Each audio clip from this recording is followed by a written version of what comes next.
Former UK Prime Minister Tony Blair, US Secretary of State Marco Rubio and Special Envoy for the Middle East Steve Witkoff will form part of the team. Donald Trump's son-in-law, Jared Kushner, who is one of his senior advisors, has also been named. The US president will chair the board. It's part of Mr. Trump's 20-point peace plan. Now, one other development today, US President Donald Trump invited the Prime Minister to join Trump's Board of Peace. That is the multinational institution charged with overseeing the reconstruction of Gaza. And Prime Minister Carney has accepted the invitation. The progress that we have made in the partnership sets us up well for the new world order. Prime Minister Mark Carney speaking during a high-stakes trade mission in China. Both Canada and China have now signed an economic and trade cooperation roadmap. Even as the U.S. president is seeking to corner Beijing, Canada has signaled a new world order by forging a new strategic partnership with China. Canada's Prime Minister Mark Carney held talks with Chinese President Xi Jinping in Beijing. This is the first visit by a Canadian Prime Minister to China in 8 years. According to the White House release, there will be two executive bodies under the Gaza Board of Peace. The first is called the Founding Executive Board, consisting of 7 members, and the second is called the Gaza Executive Board, consisting of 11 members. The list includes U.S. Secretary of State Marco Rubio, Special Envoy Steve Witkoff, Trump's son-in-law Jared Kushner, and former British Prime Minister Tony Blair, who led the UK into the Iraq War. Also on the list are billionaire private equity executive Mark Rowan and World Bank President Ajay Banga. Chairing the board, of course, is President Donald Trump himself. It is my great honor to announce that the Board of Peace has been formed. I can say with certainty that it is the greatest and most prestigious board ever assembled at any time, any place. President Trump is, though, assembling a group of officials to oversee the reconstruction of Gaza. He is calling it a, quote, Board of Peace. The group is a key step in the United Nations-backed American plan to demilitarize and rebuild Gaza. The board includes U.S. Secretary of State Marco Rubio, Canadian Prime Minister Mark Carney, and former British Prime Minister Tony Blair. The White House has also invited leaders from Albania, Argentina, Paraguay, and Turkey to join the board. We're going to be given a very short period of time to disarm, and we'll see how that works out. Steve Witkoff and Jared Kushner will be in charge of that from our side. But if they don't disarm, as they agreed to do, they agreed to it, and then they'll be held to pay for them.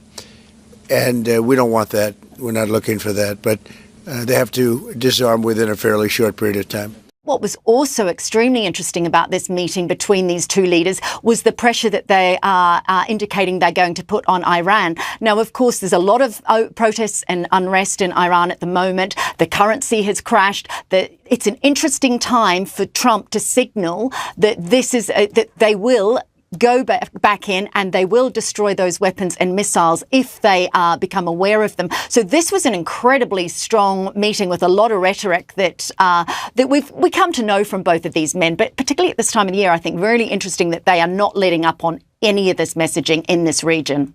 We have new details out of the Middle East tonight. Iran's leader taking aim at President Trump, saying he is guilty for the casualties and damage left behind in the capital city. He claims Trump slandered the nation and encouraged the protests. President Trump, though, pushing back on those allegations, calling for an end to the current regime's rule. The president previously threatened to take action against Iran's government if it did not stop killing civilians. On Friday, he praised it for sparing protesters. Did Arab and Israeli officials convince you to not strike Iran? Nobody convinced me. I convinced myself. You had yesterday scheduled over 800 hangings. They didn't hang anyone. They canceled the hangings. The president failed to provide a source to back up the claim that 800 protesters were spared. The strength of the United States and Israel's friendship taking a new step forward as Prime Minister Netanyahu awarded Trump his country's highest honor, the Israel Prize. It's going to be awarded to President Donald J. Trump for his tremendous contributions to Israel and the Jewish people. For President Trump, who campaigned on being a peacetime president, all eyes are now on whether he can secure peace in the Middle East, as promised. And there's been a certain amount of confusion. So this is what we know, just to be clear. There are 4 layers to this. Right at the top is the Board of Peace, which has been talked about for a while, and we only know one person who is going to be on that Board of Peace, and that is Donald Trump, who will be the chair of it. The places on it will all be taken up by serving national leaders. So I would imagine Keir Starmer, Giorgia Meloni, Recep Tayyip Erdogan and others will be invited to be on that. There's been a lot of talk of Tony Blair being on the Board of Peace. He isn't. So where he is then, the second layer down is this executive board. And everybody on that is an American citizen other than Tony Blair. As you said, Steve Witkoff, Jared Kushner, Marco Rubio, Mark Rowan, who's the boss of a big private equity firm. He's on that. There's a national security advisor and also the head of the World Bank. Then right, sort of layer number 4, if you want, which is already up and running, is this group of Palestinians who are dealing really on the ground with issues, whether that is construction or sanitation, health, or even religious issues. They are dealing with that on the ground. They're called the Technocratic Committee, or that's how they're referred to. And then there's another one which is between those two, between the kind of number 2, this executive board, and what's happening on the ground, and that's confusingly also called an executive committee, and also has on it Tony Blair, Marco Rubio, Witkoff, Kushner, but has also people from this region, including the Egyptian intelligence chief. There is a minister from Dubai, the only woman who's involved in this so far.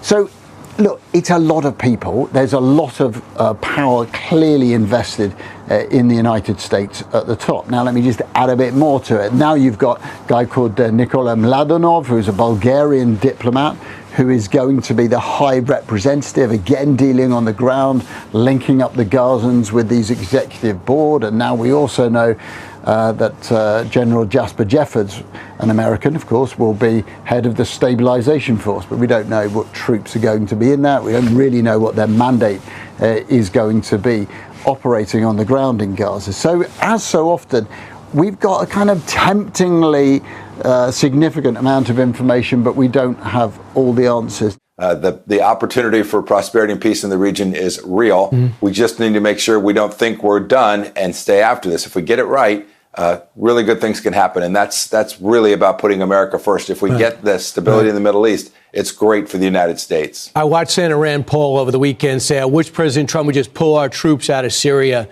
This way we wouldn't have any casualties. So, look, it's a lot of people. There's a lot of power clearly invested in the United States at the top. Now, let me just add a bit more to it. Now you've got a guy called Nikola Mladenov, who's a Bulgarian diplomat, who is going to be the high representative, again dealing on the ground, linking up the Gazans with these executive board. And now we also know that General Jasper Jeffords, an American, of course, will be head of the stabilization force, but we don't know what troops are going to be in that. We don't really know what their mandate is going to be operating on the ground in Gaza. So, as so often, we've got a kind of temptingly significant amount of information, but we don't have all the answers. Now, there's been a lot of heat around Tony Blair, around this question of his reputation.